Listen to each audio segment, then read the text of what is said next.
This is a quick video to show you a simple hack to your engineer's vise.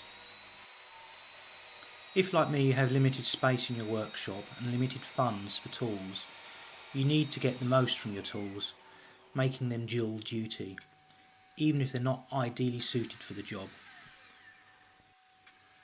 I'm still setting up my workshop.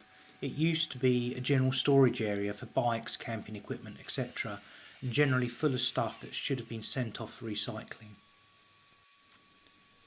So I'm slowly going through everything, tidying, upgrading and modding my tools, getting my workshop ready for making stuff.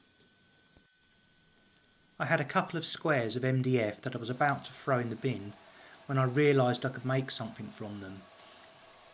They would be perfect for wooden jaws for my metalwork vise.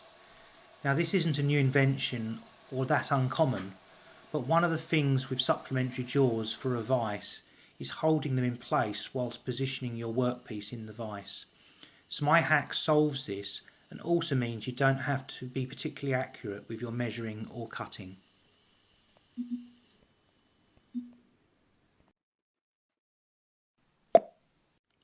I've added draft excluder to the jaws.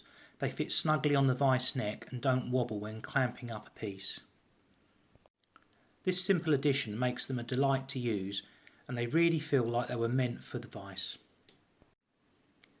Now, I already have a woodworking vise on my workmate, but sometimes the height of the engineering vise is better suited to some tasks, and I've saved one more piece of MDF from landfill, and this makes me smile.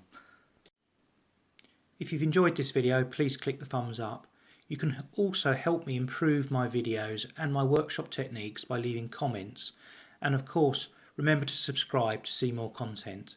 Thanks for watching. I'll see you in the next video. Bye for now.